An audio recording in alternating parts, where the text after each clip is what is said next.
Halo, kembali lagi di CCPK, Cakap-Cakep Pajak Kalbar, episode 3. Yang cakap salah.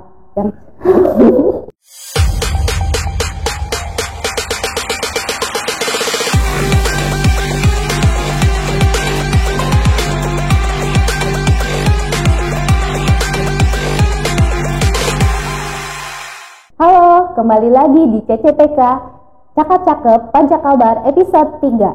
Cakap yang cakep-cakep, yang cakep, cakap-cakap. Perkenalkan, nama saya Astrid Dilan Fauzia. Untuk saat ini saya menjadi host di acara CCPK episode 3. Saya saat ini ditemani oleh narasumber yang cantik banget nih dari Pontianak Barat. Namanya? Perkenalkan, nama saya Kristi, fungsional asisten penyuluh dari KPP Pratama Pontianak Barat. Enaknya dipanggil apa nih? Biasanya sih saya di kantor dipanggil Cece. Cece, oke. Aku panggilnya Cece aja kali ya. Kalau Kak Astrid mau dipanggil apa nih? Enaknya langsung panggil Acit aja kali ya, Cek. Jadi biar terkesannya tuh kayak kita nih udah akrab banget gitu. Kan memang akrab. Oh iya benar. Iya, Cek. Tadi kan Cece asisten penyuluh di mana, Cek? Pontianak Barat. Di Pontianak Barat. Pontianak di mana Pontianak? Nah itu, justru itu. Aku mau tanya, Cek, Pontianak Barat itu di mana, Cek? KPP Pratama Pontianak Barat kan ya? Itu di mana? Itu loh yang di Simpang Ayani, deretan PCC, samping DPRD. Samping DPRD. Oh, jadi jangan ketuker sama yang lainnya ya, Cek ya. Di samping samping DPRD, di pertigaan dekat PCC ya. Oke. Untuk wilayah kerjanya sendiri, Cek, KPP Pratama Pontianak Barat ini di mana aja sih, Cek? Pontianak Barat dan Pontianak Kota. Jadi KPP-nya namanya Pontianak Barat, tapi wilayahnya Pontianak Barat dan Pontianak Kota. Gitu. Kalau untuk jam pelayanannya sendiri, Cek, apakah mungkin mulainya jam 9 atau jam 10? Kadang kan orang tuh suka-suka ya, bisa jadi mungkin datangnya sore. Kok tiba-tiba, loh kok udah tutup aja sih? Mulai jam pelayanan jam berapa sih, Cek? Oke, jam pelayanan kita itu mulai dari jam 8 pagi sampai jam 4 sore. Jam kerja normal lah ya. Jam kerja normal pada umumnya ya, Cek ya. Terus ini, Cek, selain itu, selain pelayanan pelayanan yang diberikan tuh apa aja, Cek? Jenis pelayanan yang ada di KPP Pratama Pontianak Barat. Jadi jenis pelayanan kita itu semua pelayanan pajak yang berhubungan dengan pajak penghasilan dan pajak pertambahan nilai PPN orang bilang. Hanya saja untuk pajak kendaraan bermotor, untuk pajak PBB itu bukan di sana ya.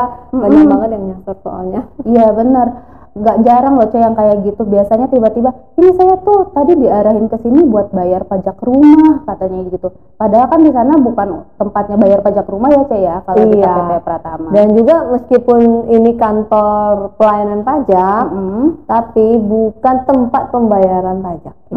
Jadi kita kantor administrasinya. Oh gitu. Namun bagi wajib pajak yang mau, wajib pajak susah banget ya. Bagi masyarakat yang mau mengerti tentang pajak, administrasinya di kantor itu.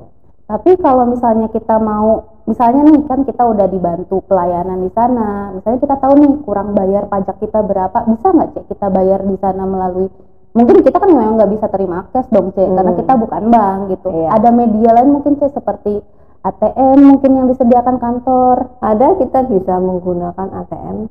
Ada namanya ATM ini, tinggal gesek. Nanti ada diajarin, ada bagian petugasnya lah istilahnya, nanti diarahkan.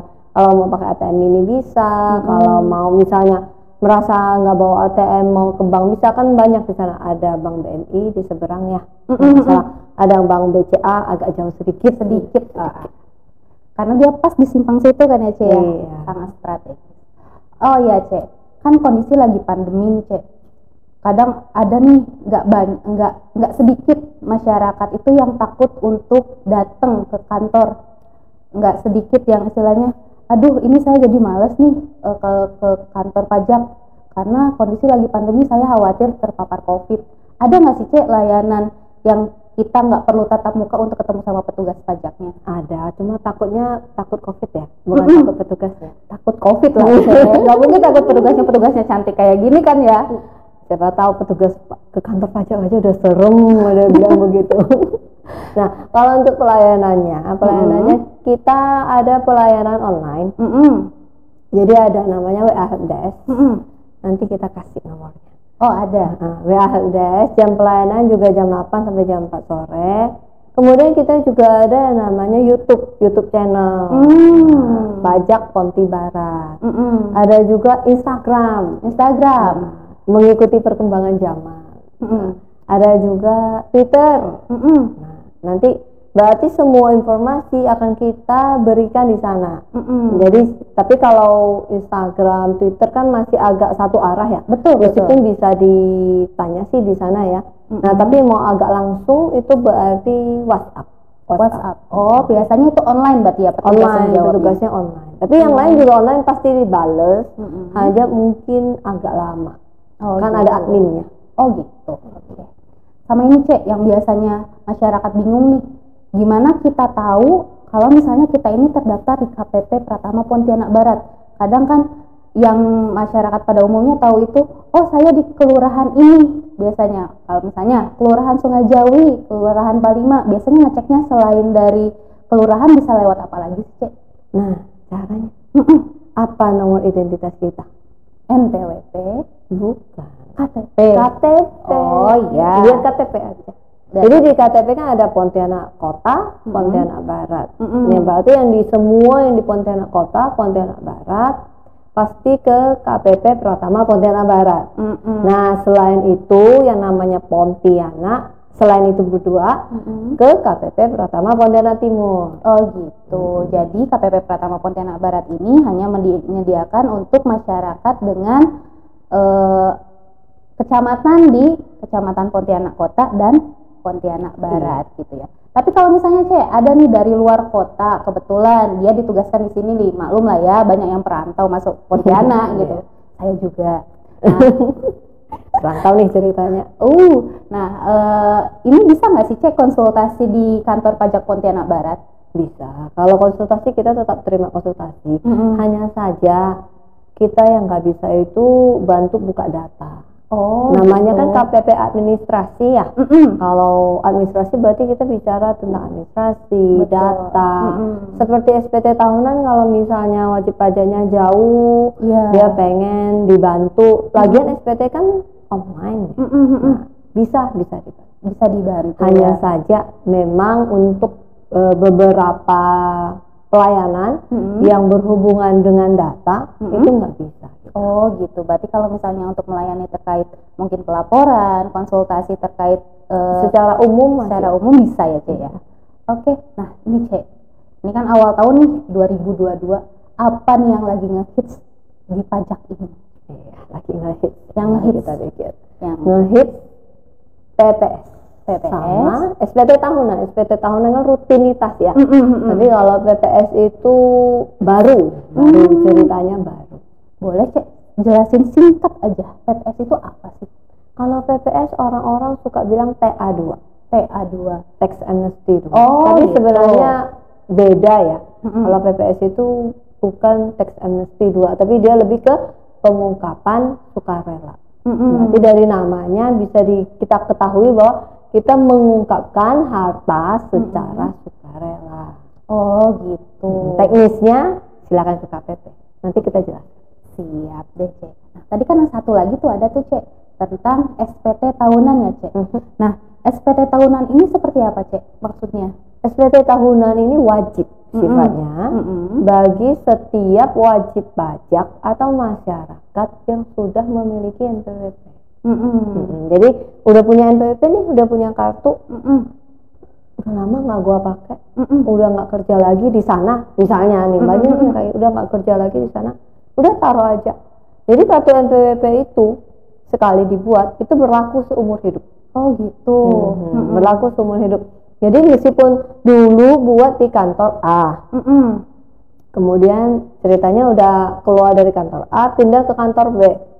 Apakah di kantor B buat NPWP baru? Enggak. Di kantor B pakai NPWP yang sama. Karena NPWP itu mengacu ke NIK. NIK kita cuma satu, NPWP satu. Jadi koneksinya di situ ya? Iya, koneksinya di situ. Nah, ketika bedanya dengan NIK nggak diapa-apain. Ini kan nomor kartu identitas. Betul. Nah, sifatnya identitas saja. Betul. Sedangkan NPWP itu yang menyatakan bahwa kita berpenghasilan. Sehingga tiap tahun wajib dilaporkan. Oh gitu. Jadi wajib ya Cek ya. Oke. Di mana aja sih Cek kita bisa melakukan pelaporan perpajakan? Apakah bisa secara online atau harus datang ke kantor pajak? Nah, dua-duanya bisa. Bisa dua-duanya ya Cek? Bisa. Mau online bisa, mau ke kantor juga bisa. Mau via WA bisa. Oh, bisa ya Cek ya? Bisa. Nanti kita bantu via WA. Cuma ya mungkin agak ribet sedikit karena nanti ada screenshot kan. Tapi kalau mau bisa. Oh, kalau mau bisa ya Cek. Kalau boleh tahu Cek nih websitenya, kalau misalnya kita mau ngelaporin sendiri nih, pengen tahu nih gimana sih caranya kalau misalnya kita mau lapor sendiri itu websitenya di mana Cek? Kalau websitenya di DJP Online. Tapi kalau pengen tahu caranya, sekarang hampir setiap kantor pajak itu punya istilahnya pelayanan secara sosial media. Oh gitu. Nah, jadi cari aja di Google, pasti banyak itu semua. Berarti buat teman-teman nih yang punya sosmed, Instagram, Twitter, YouTube, teman-teman semua ini bisa mengakses semua materi perpajakan, apalagi yang hit salah satunya SPT tahunan, itu bisa cari tahu caranya gimana di Instagram Pajak Ponbar ya. Iya, Pajak Ponti Barat. Pajak Ponti Barat. Oke. Nah, Cek, untuk pelaporan SPT tahunan ini, Cek, apa aja sih yang perlu disiapkan untuk pelaporan SPT tahunan oleh masyarakat? Perlu disiapkan. Tergantung namanya SPT tahunan itu mencakup harta, hutang, penghasilan. Itu yang penting sebenarnya. Harta yang paling berharga apa? Adalah keluarga. Nah, masukin ke SPT. Oh gitu. Oh itu diinput juga ya Cek ya? Diinput. Nanti itu akan membantu dalam istilahnya penghasilan tidak kena pajak. Oh alah, penghasilan tidak kena pajak itu nanti yang menjadi pengurang gitu ya? Iya, tapi bukan dipajakin ya. Bukan berarti anak dipajakin, enggak. Ya nanti orang kok keluarga gue dipajakin. Iya, padahal ini anak aja baru brojol nih mas, kok udah dipajakin gitu kan kadang ya. Maksudnya kan pengertiannya beda. Pengertiannya beda ya. Berarti ini untuk sebagai pengurang justru ya Cek ya. Pengurang yang istilahnya berapa besar yang akan dikenakan nantinya ya Cek ya. Oke. Selanjutnya Cek, kalau misalnya nih kita sebenarnya mau lapor sendiri, taunya kita lupa password Cek, ataupun kita belum tahu nih kita punya NPWP-nya, tapi kita nggak bisa loginnya, caranya gimana Cek? Nah, caranya jika yang terdaftar di KPP Pratama Pontianak Barat, silakan ke WA-nya aja. Nanti di WA-nya akan dipandu bagaimana caranya. Nanti dicek dulu, oh ini sebenarnya udah punya EPIN belum, atau ini sebelumnya belum punya, mau punya atau udah punya lupa, nanti dipandu di WA. Oh gitu. Kalau misalnya aku udah bingung nih, udah masuk, udah login, udah dapat juga password barunya, ternyata masih bingung, aku datang ke KPP berarti nggak apa-apa ya Cek ya? Ya boleh, namanya kantor umum kok. Oh iya, takutnya kan nanti aku datang ke kantor ternyata ditolak karena dibilangnya kan udah online gitu, tapi tetap dilayanin. Tetap dilayanin. Kita ada buka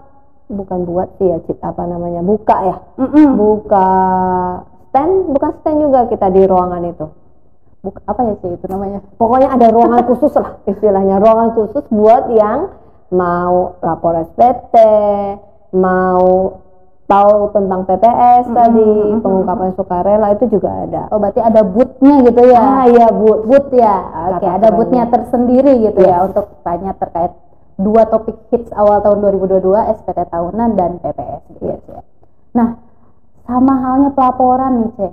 Biasanya kan ada batas waktunya nih Cek. Ada nggak sih pelaporan SPT tahunan ini batas waktu pelaporannya? Ada, batasnya di 31 Maret setiap tahunnya bagi wajib pajak orang pribadi dan 30 April untuk wajib pajak badan. Oh gitu. Kalau ternyata Cek, aku nih lapornya lewat dari batas waktu yang sudah ditentukan, apakah nanti aku ditegur atau disanksi atau seperti apa Cek? Ada akibatnya nggak kalau misalnya aku ternyata lapornya itu lewat dari batas waktu? Lapor dari lewat batas waktu bisa ya, bukan berarti nggak bisa loh ya. Tetap bisa ya Cek ya? Bisa. Cuma memang nanti akan datang surat teguran. Surat cinta ya? Surat cinta. Oh. berat, cintanya berat. Oke, kalau sanksinya sendiri ini Cek seperti apa Cek? Apakah teguran aja atau gimana Cek? Kan ada prosedurnya, jadi ada teguran, nanti setelah ditegur ada yang namanya surat tagihan pajak. Gitu. Tapi kita sih berharap para wajib pajak, para masyarakat enggak.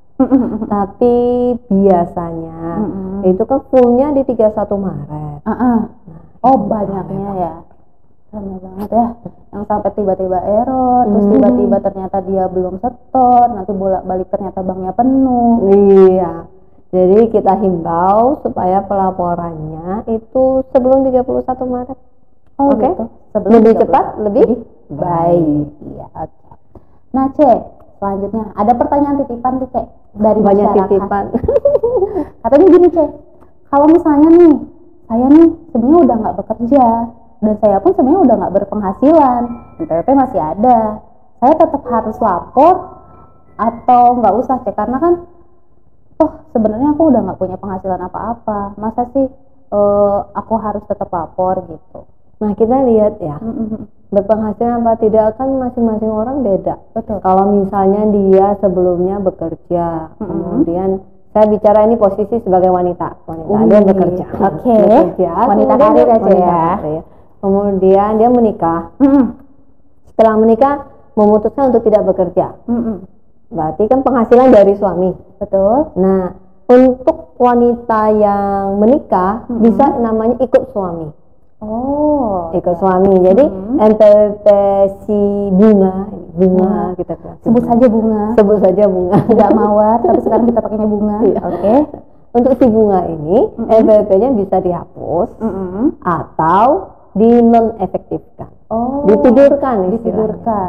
Tapi sewaktu-waktu NPWP itu bisa dipakai lagi berarti ya Cek? Kalau dihapus nggak bisa. Oh, tapi gitu. kalau di NE di non-efektif bisa. Oh gitu.